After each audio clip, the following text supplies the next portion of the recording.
In this video, we'll be taking a look at a new method, the plurality elimination method. So we've seen this word plurality before, and we talked about why it's bad. So this is probably raising some red flags for you. How could this method be good with this word plurality in it?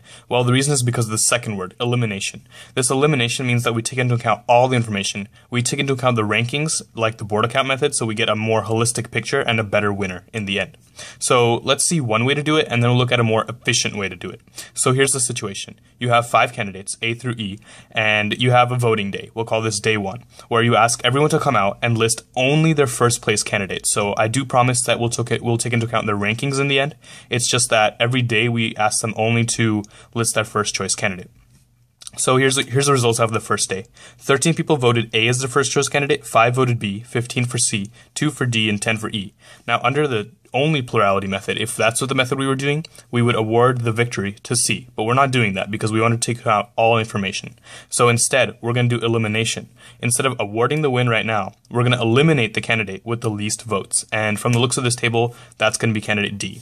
So we say on day 1, D is eliminated. So the word goes out to everyone. D is eliminated. Now you have a second day of voting, some other day.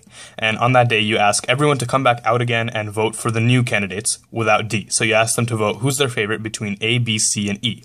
So you have that second day's results here. Now you see what happened. D had 2 people, and those 2 people, they secretly do have preferences in their mind. They're not on this table right now, but they have a second choice. So since they can't vote for D, they'll vote for somebody else, and we can actually see who they voted for. So A's votes remain the same. B has gone up by 2, and that's the 2 people that were voting for D. So we assume that their second choice was B. So now we have the second day, and we do the exact same thing. We eliminate the person with the least votes, and from the looks of it, that's going to be B. So B is eliminated. And we have a next day. We have a third day of voting someday in the future. And we do the same thing. We have candidates A, C, and E. And we ask all these people to come back out and vote for their top candidate, again, between A, C, and E. So we see what happens. So B lost these 7 votes, and these 7 votes had to go somewhere, assuming we're keeping all the number of voters the same. So there's 45 voters. So these 7 people went where? Well, A went up by 5. C remained constant, and E went up by 2. So up by 5, up by 2, that's up by 7 total. And that's where these 7 people went. Now we do the same thing again. We look at A, C, E, and who has the least votes? Well, it's going to be E in this case. So E is eliminated on the third day of voting. Now we have to hold a 4th day of voting to see who's the winner between A and C. And this is just simple. We have the 45 people come out again, and they have to vote who's their favorite, A or C. And we see all of E's votes are split up among A and C. So now who's the winner in this case? Well, it's going to be A, and C has less votes. So we see that this is a good method, because if we had just taken the first day into account and just used the plurality method, then we would have listed C as the winner. But we see that after taking into account all this information, we have a better winner. We have A. So I'll go ahead and circle A is the winner of our election.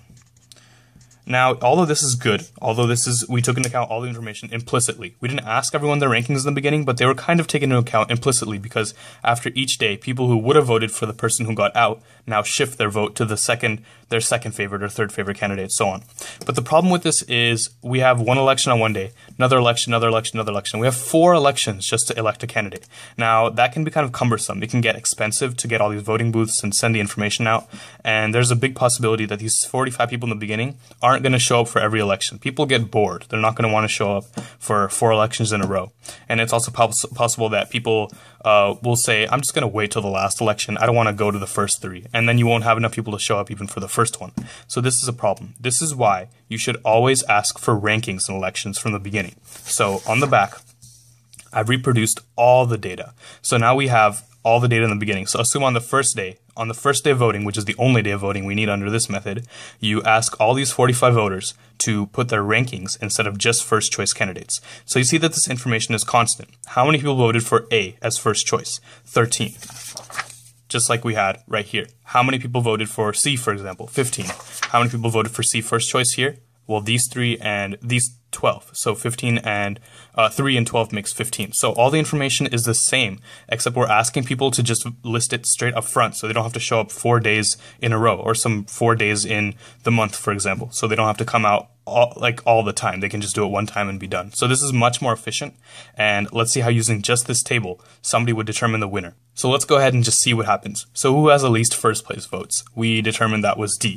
So that means D is eliminated. And everywhere we see a D, we can just get rid of it because we don't want them cluttering up our logic. So everywhere we see a D, been eliminated.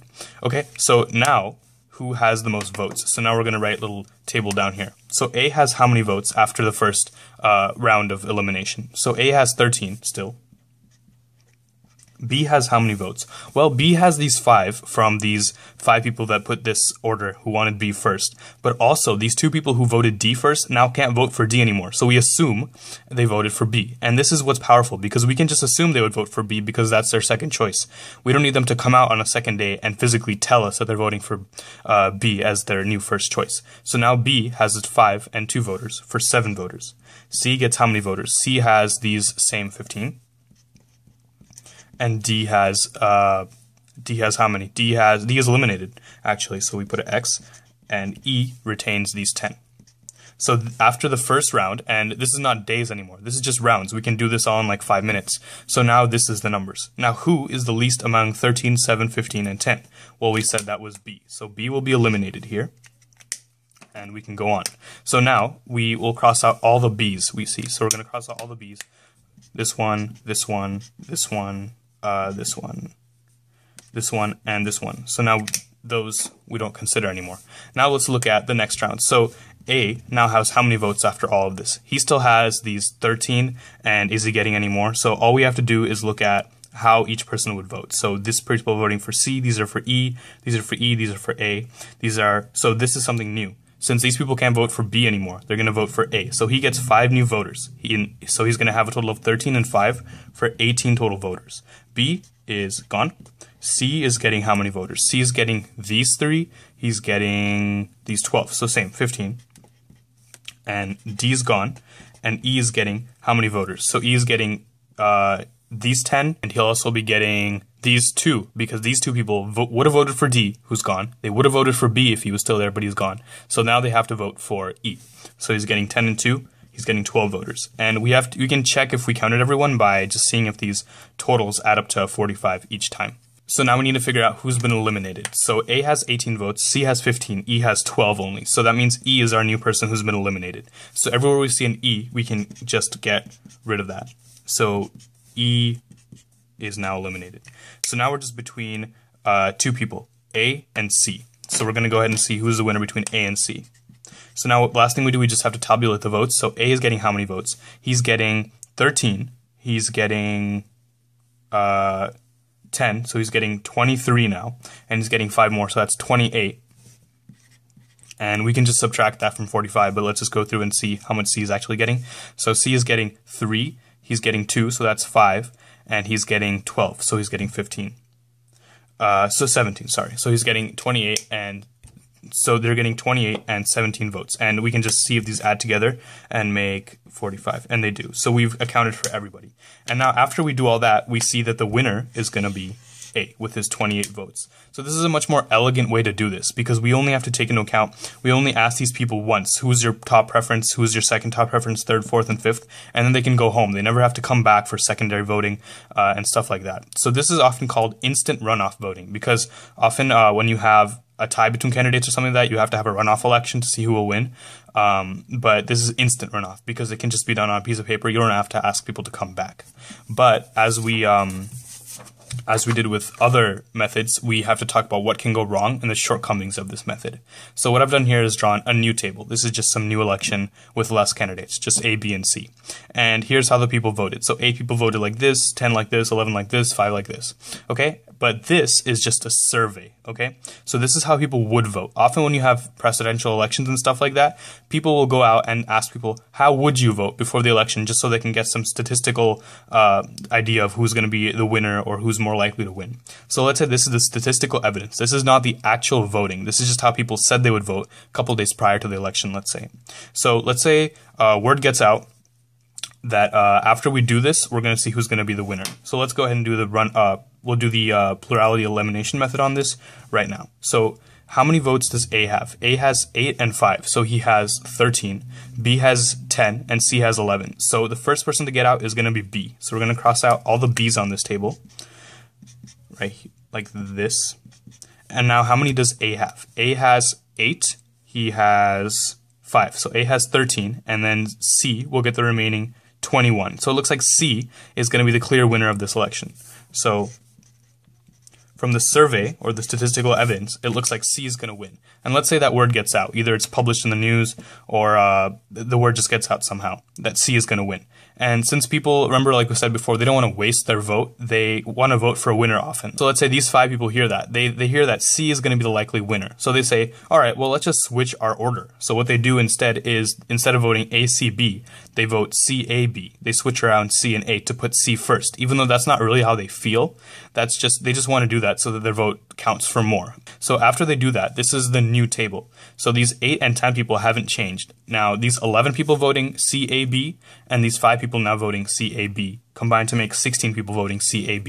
So here's what happened. C just got extra supporters. He just got 5 extra supporters. So he shouldn't be worried at all. Now here's something really, really weird that just happened. Let's do the same method here. We're going to do the plurality elimination method right here. So A has 8 votes, B has 10, C has 16. Who gets out? It's going to be A. Last time we had B gets out first. So A will get out first. And now after that happens, B has how many votes? B has 8 and 10. So B has 18 votes. And C has how many votes? C has the remaining 16. Who's the winner? The winner is B in this case. So this weird thing just happened. The weird thing that happened was that after C got 5 more supporters, he just lost. And that's a very weird shortcoming of this method. Again, it's not something that happens very often. I set this example up so that it would happen purposely, but it is something that's possible. And if this does happen, we're going to call it a violation of a new criterion, and this will be the monotonicity criterion. So this criterion says that if X is the winner of an election, and if you do a re-election, so you recount all the ballots, and the only change between the recounting ballot and the original ballot is changes favoring X and only X, then X should remain the winner of the election. So it basically says what your logic says. It says that if X won the election, and if you recount the votes and he just gets more votes, and nobody else gets more votes, then he should still be the winner of the election. That makes sense to us, complete sense. But yet, this plurality elimination method that we just did, it says the opposite. Even though those people swung their vote, they voted for C, and C got 5 more first place votes, he somehow lost. So this does violate the monotonicity criterion. In addition, it can violate the Condorcet criterion. It is possible to violate that as well. So the criterion that it will not violate is the majority criterion. So this will abide with the majority criterion. So even though it does violate the monotonicity and Condorcet criterion possibly, these violations are not often. In fact, the example I just chose is purposely chosen to violate this criterion. And furthermore, this method is being used widely. It's used in mayoral elections, city council elections. So it is a powerful method to keep in your tool belt when deciding a proper winner.